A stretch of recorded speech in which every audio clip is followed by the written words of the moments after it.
What's going on? Sit down, shut up, listen to this review of Air, the new biopic about Michael Jordan and Nike. Why?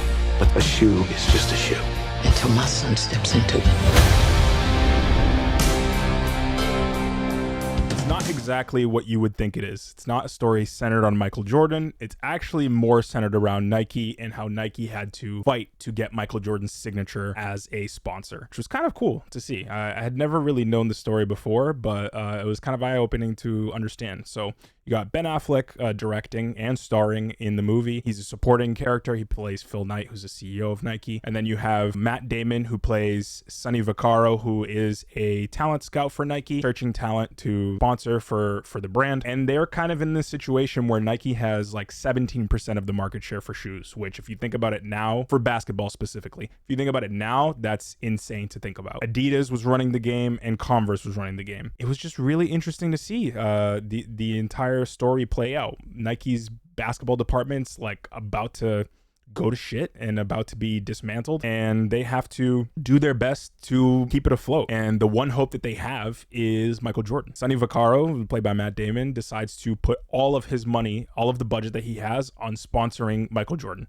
So you see all of the hoops that he has to jump through to get there. Like I mentioned, one of the great things about this movie is that it's kind of centered around this story of Michael Jordan without really focusing on him. So it's really a story about Nike and then his family, right? You get to see that his mom was really calling the shots, right? Nothing happened without her consent. Nothing happened without her approval. And I love to see that because that's so real, right? You have so many parents that are guiding their kids. And it was cool to see that, you know, Nike would have never even had a shot if it wasn't for his mom. And I just think the movie did a really good job. The writing was great. There's a story about how this was originally a reference script and, you know, Ben Affleck found it.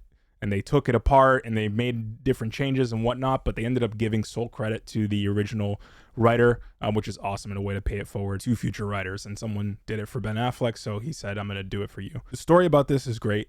The tone that they set is really, really good. It's kind of like this last cry for the Nike basketball department. And you know how the story is going to end, but somehow you're still rooting for the characters and you still are craving the resolution that comes to fruition. And you see all the bumps along the road, and it's just a really good story. If you're a basketball fan, if you're a fan of Michael Jordan, or if you just like biopics, or if you're a business guy and you want to understand what it was like for Nike to try to pitch a shoe for Michael Jordan or a shoe line, then this movie's for you. And I think that it's a great biopic about, you know, one of the greatest athletes of all time. Matt Damon in this movie was great. He was awesome as Sonny Vaccaro. You can see like the drive that he has about this. He's so passionate about the fact that Michael Jordan is this incredible player and people just can't see it. You know, he's the third pick. Why? He should have been number one. He's probably the best player of all time. Sonny knows it, and he's trying to convince everybody else of that. The only other person on the planet who knows is Viola Davis's character, and she plays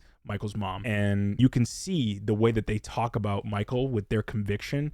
Those actors did an incredible job just painting the picture of when you know that talent is unquestionable, but how do you convince other people of that fact? All in all, I thought this movie was great. This movie was funny.